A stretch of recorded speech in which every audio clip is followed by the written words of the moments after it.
हर रोज सुने अच्छी अच्छी कहानियाँ।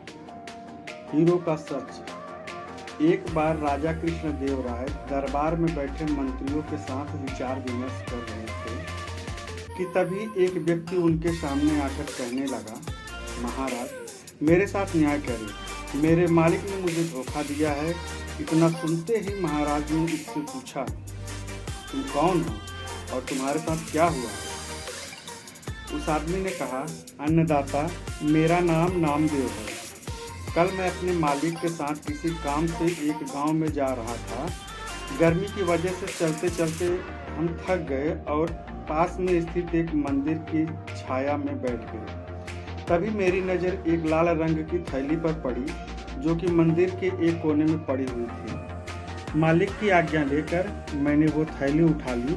उसे खोलने पर पता चला कि उसके अंदर बेर के आकार के 2 हीरे चमक रहे थे। हीरे मंदिर में पाए गए थे, इसलिए उन पर राज्य का अधिकार था। परंतु मेरे मालिक ने मुझसे ये बात किसी को भी बताने से मना कर दिया और कहा कि हम दोनों इसमें से एक एक हीरा रख लेंगे।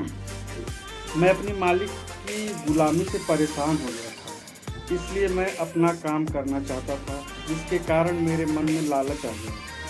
हवेली आते ही मालिक ने हीरे देने से साफ इनकार कर दिया। यही कारण है कि मुझे इंसाफ चाहिए। महाराज ने तुरंत कोतवाल को भेजकर नामदेव के मालिक को महल में पेश होने का आदेश दिया। नामदेव के मालिक को जल्द ही राजा के सामने लाया गया। राजा ने उससे हीरो के बारे में पूछा तो वह बोला, महाराज, ये बात सच है कि मंदिर में हीरे मिले थे, लेकिन मैंने वो हीरे नामदेव को देकर उन्हें राजकोष में जमा करने को कहा था। जब वह वापस लौटा तो मैंने उससे राजकोष की रसीद मांगी तो वह आनाकानी करने लगा।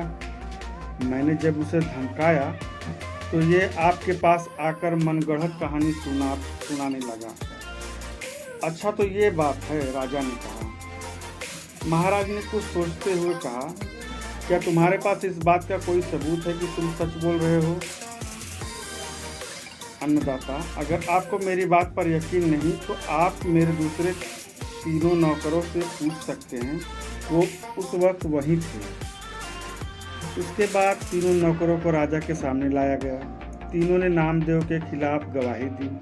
महाराज 3 नौकरों और मालिक को वहीं बिठाकर अपने विश्राम कक्ष में चले गए और सेनापति तेनालीराम महामंत्री को भी इस विषय में बात करने के लिए वहां बुलवा लिया।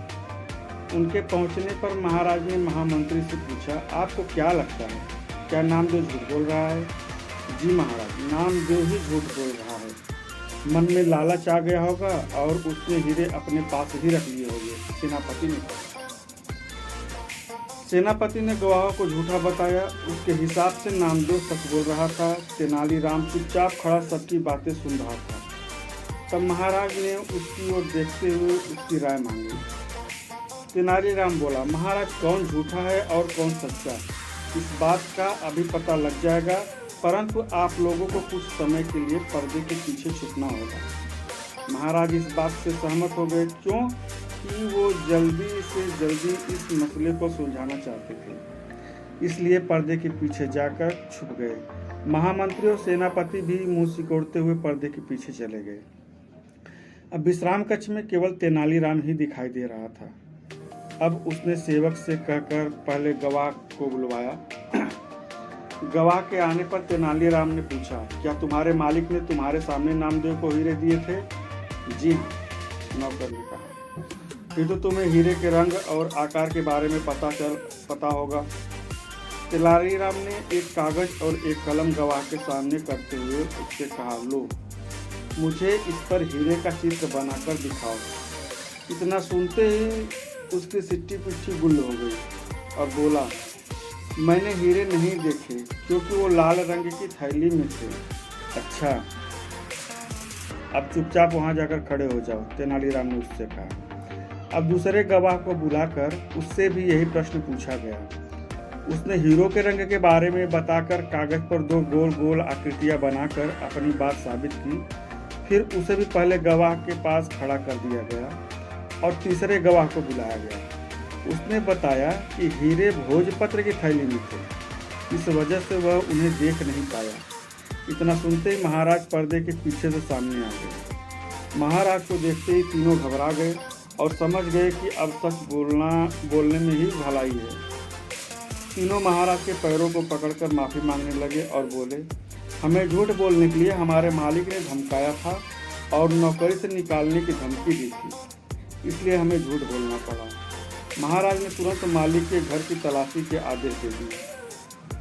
तलाशी लेने पर दोनों हीरे बरामद कर लिए गए। सजा के तौर पर मालिक को 10,000 स्वर्ण मुद्राएं नामदेव को देनी पड़ी और 20,000 स्वर्ण मुद्राएं जुर्माने के तौर पर भरनी पड़ी, जबकि बरामद हुए दोनों हीरे राजकोष में जमा कर लिए गए। इस प्रकार तेनालीराम की मदद से महाराज ने नामदेव के हक में फैसला सुनाया। तो दोस्तों, ऐसी ही अच्छी अच्छी कहानियाँ सुनने के लिए चैनल को सब्सक्राइब, लाइक और शेयर करें। धन्यवाद।